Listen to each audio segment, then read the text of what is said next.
Yo,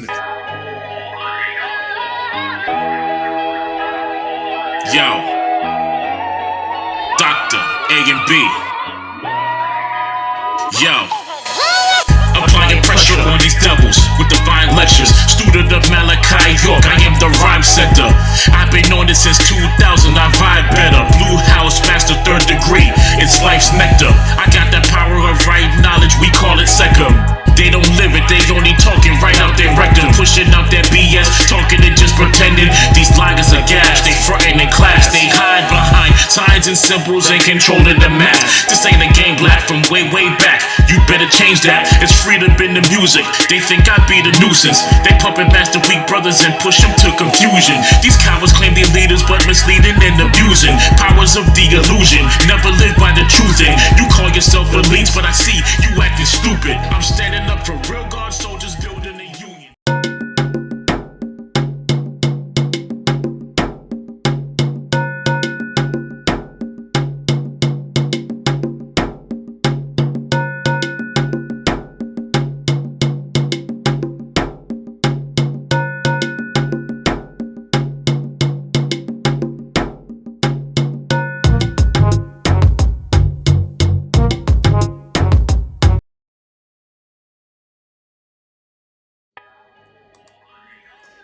Peace. This is Dr. AMB. All right. I wanted to do this podcast episode right before I went shut everything down. I want to be brief as possible. Welcome to Dr. AMB TV radio. TV because of the visual, radio because of the audio. Two different forms of the same podcast. Sometimes I change the music on the background on both. For the visual, I keep the same intro and I keep the same music on there. That was produced by Genius from a song that's coming out later on this year called GIO. God is omnipresent. So the intro that's coming out soon, and the instrumental was produced by Montez the Genius. So shout out to Genius for hooking me up with the beat. So real quick, Superbowl just ended. Good game for me. I like to see honestly, it was a blowout. Kansas City scored 22 points total, but it was a blowout. They had no shot. They was getting manhandled from the beginning of the game, and the Eagles let them kind of score. But the Eagles dominated the game. Jalen Hurts was looking like Mike Vick out there, and he was throwing the ball pretty well. He threw one interception, but all in all, he had statistically a great game. Saquon, Kansas City's defense, they have a good run defense, so he wasn't really doing too much. He had a couple of good runs. He had a couple of great catches. You know what I'm saying? Also, Brown was he did his thing. Wide receiver for the Eagles. Their defense, Eagles defense destroyed Kansas City. And I want to get to the point of this video. I told you yesterday, on the episode yesterday, podcast, I told you on this very podcast that I didn't see the Kansas City Chiefs beating the Eagles twice. Because remember, they beat them 2 years ago. All right?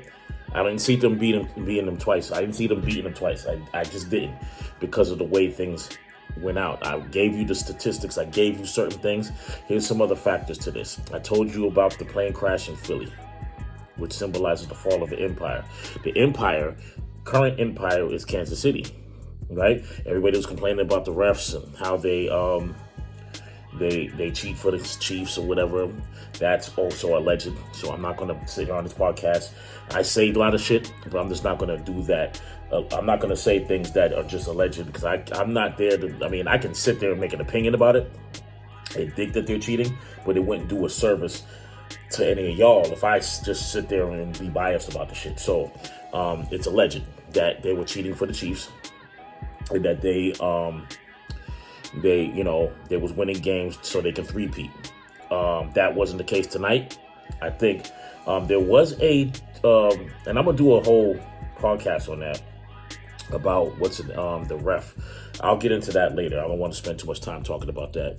But there was a ref that got fired, actually, for being part of the gambling rings, and he was doing a lot of the Chiefs games. And coincidentally, him doing the Chiefs games and being part of this gambling ring got him suspended and fired. But I'll do more research on that and talk about that on a later episode. Maybe tomorrow's episode, I'll do some research. So, the Chiefs win 40-22. All right? Here's some factors with this. The last time a dynasty lost to a team that's considered a Cinderella team was in 2017. That was the Philadelphia Eagles that won, beating the New England Patriots. All right? Matter of fact, in that game, in this game, Pat Mahomes had a terrible game. Offense had a terrible game. In that game, Tom Brady had the best Super Bowl performance of all time. He had 505 yards. You know what I'm saying? But he also had the interceptions and the fumble that lost the game for them, put it out of reach for them. But it was still a great game at the end of the day. You know what I mean? They lost to a backup named Nick Foles and all that. All right? Now, me, personally, I think that most to all sports is controlled and orchestrated, fixed. I do. You know what I'm saying? That's just me. Even Patriots games, the Celtics game, I do. That's just me. There's just too much coincidence. There's too much things that happen for me to be like, yeah, okay. You know what I'm saying? Certain things don't make sense. This game, you didn't really see anything that you could be like, yo, that's fixed. But who's to say it isn't? I don't care. At the end of the day, it's sports entertainment. At the end of the day, once you realize that sports is entertainment in that arena, then you just kind of just let it be what it is. You know what I'm saying? I would just say the Eagles from what we saw in the game, the Eagles did a great job in stopping the Chiefs. Next year, that's going to be a problem for the Chiefs in trying to reestablish their dynasty. They already have a dynasty, but it's going to be a problem to establish themselves as winning in a dynasty when somebody beats you like that. Now other teams will take formulas and try to beat you. And they can, depending on coaching and how well they can keep the team together and all that other shit, salary caps and all that other stuff. But I said it yesterday. I said I didn't see the Chiefs beating them. I think that Saquon was the even though he wasn't a major factor in the Super Bowl, they had to worry about him, and they focused on him. They did. They was hitting that dude, like crazy. But I think what really turned the game around and what turned the game off for the Chiefs was the fact that Patrick Mahomes got sacked like 4 times in the first half. Like 4 or 5 times. He got sacked, and he got sacked back to back to back. I don't know if you remember 2007 Super Bowl. Undefeated, 18-0, New England Patriots. They get into that game with the Giants, and the Giants sacked Brady, or was at least hitting them back to back to back. When you make a quarterback uncomfortable that much, you're not going to be in a rhythm. You know what I'm saying? Anybody that knows football, you're not going to be in a rhythm. You know what I'm saying?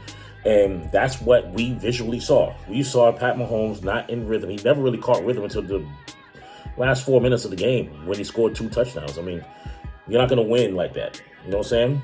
I knew it was going to be a high-scoring game for somebody, but you're not going to win if you're not in rhythm. And you can't blame him for it. You got to blame the line for it. You got to blame the coaching strategy, but you also got to give credit to the defense of the Eagles.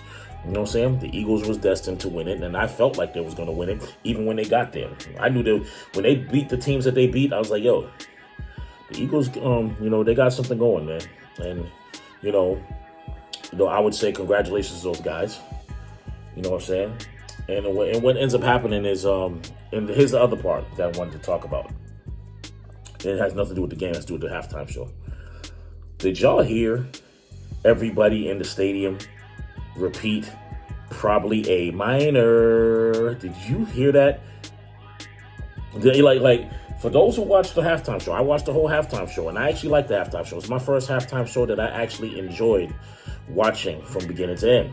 I liked Rihanna's joint, but it was, Usher's, even the hip-hop one that they did, the one with Snoop and Dre and them, was to me, it was, the best halftime shows I ever watched was usually with Beyonce. Michael Jackson, like 30 years ago, was Michael Jackson. Prince, in 2006, 7, one of them Super Bowls. You know what I mean? I think it was 2006. You know what I mean? And then the rest of the, Super Bowl performances, I didn't really like. You know what I'm saying? I hated the one with Katy Perry. I hated the one with friggin' there was one that was trash, like super trash. I did like the one with Janet Jackson and Justin Timberlake, and when he, pulled the whatever the hell there was. I don't know. She got in trouble for that shit, and he didn't. So I don't know. But yeah. So all in all, this is what I said. This is what I predicted. And I can say this much. Pay attention to the things around it. I said the fall of an empire, plane crashes in Philly. Tom Brady was the last dynasty. He renounced the game. He had the last dynasty. He also has the last person before Jalen Hurts today. He was the last quarterback to win over Pat Mahomes. You know what I'm saying? Also, Philly is a American, like the bird. The eagle is an American mascot bird. That's the bird of the country, right? Or the corporation we call America, right? When you look at the halftime show, Kendrick Lamar had people dressed in red, white, and blue. You know what I'm saying? That symbolized to me that, the Eagles is definitely going to win because that's a symbol of America. Those are the colors of America. Red, white, and blue, which originally is the colors of Britain. Great Britain at that. You know what I'm saying? Which tells you that this was an English system before it became an American system. All right? We just had a new president come into office.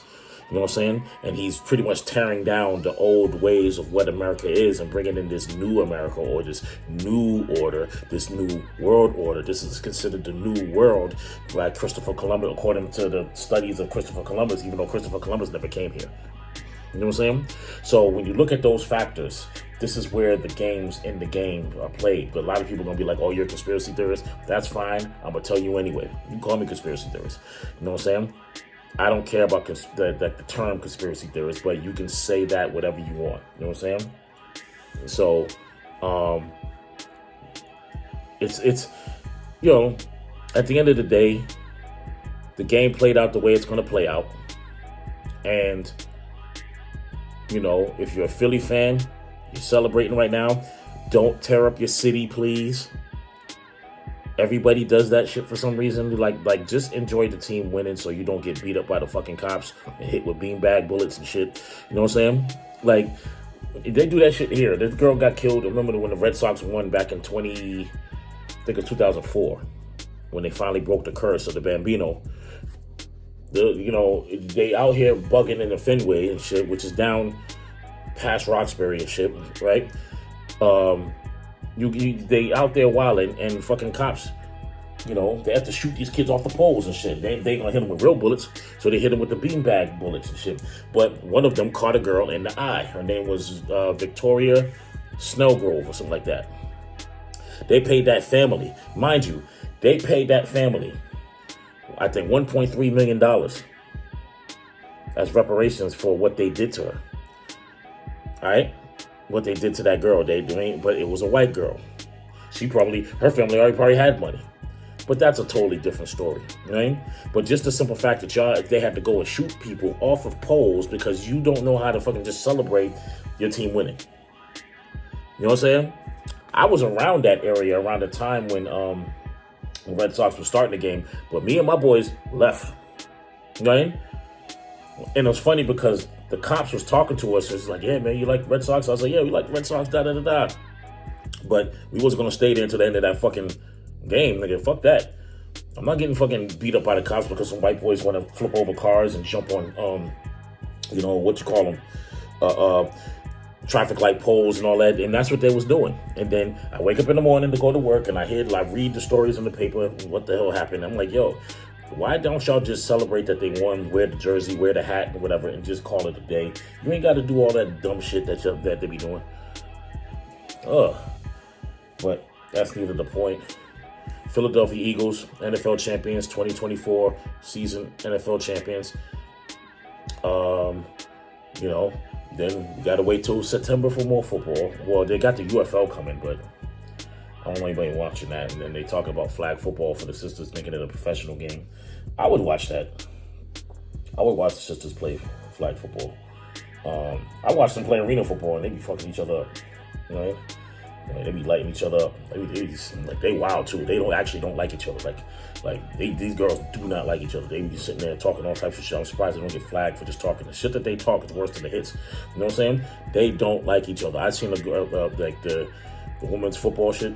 They talk major shit. They actually believe that shit that they saying to you. They do not like these other girls that's on the other side of that team, man. I'm like, yo. But yeah, they got that. Right now it's about basketball, but I everything going on with basketball.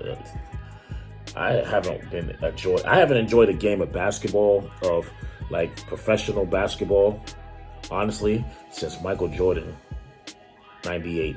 Honestly, when he retired from the Bulls, it's like I watched like Allen Iverson, and I watched Tim Duncan and all of them. I watched with Dwayne Wade. Kobe was,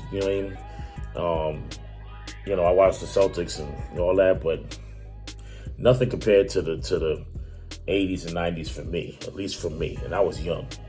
For me, it was the 80s, the 90s. It was that ball. It was that real aggressive, but efficient basketball. These days, it's like, it's not fun to watch everybody shoot threes and shit. Like, I don't want to see everybody shoot a fucking three. I mean, it's cool. You got that talent. That's dope. But I don't want to see everybody shoot a three. You know what I'm saying? I don't want to see people not playing defense, because that's what you're not doing. You're not really playing good defense. You're not supposed to let somebody come in the middle like that. You're supposed to knock his ass on his ass and make sure that he got to learn how to get big in there. You know what I'm saying? But it's a different game, different day, different era. All right? So with that being said, this is Dr. AMB on Dr. AMB TV radio. I will see you and hear you, and you'll hear me on the next episode. All right? Peace. Running into beef, I'm a grown man, maturity is living in my speech. You an amateur dog, real vegan with your beef. I'm a carnivore lyrically, a wolf to a sheep, man. I've been living my plan, killing these fans, been building with my fam. I am not about the flim flam, all up in my mix like we cool, homie, scram. Lyrically, you're not equipped to challenge any fam. Blam, shotgun, hammer with the flow, cock it back, blam, blam. Since a baby, I've been strong, call me Bam Bam. Y'all are fruity pebbles, this god is a rebel. Severe like a thunderstorm, brought up in the ghetto. Best rapper out, fuck awards and a medal. All your cosigns, always been the truth, no lies, right? Yeah, I'm the microphone master. I'm the master, and you all need practice. I'm the microphone master. That's me, and you all need practice. I'm the microphone master. Get it up, yo, and you all need practice. I'm the microphone master. That's me. And you all need practice. Genius gave me the track to put you on your back. I'm the knowledge of the streets, so my rhythm's hitting facts. I am back like the opposite in the front. Every track got you listening to lyrics, cause it's made the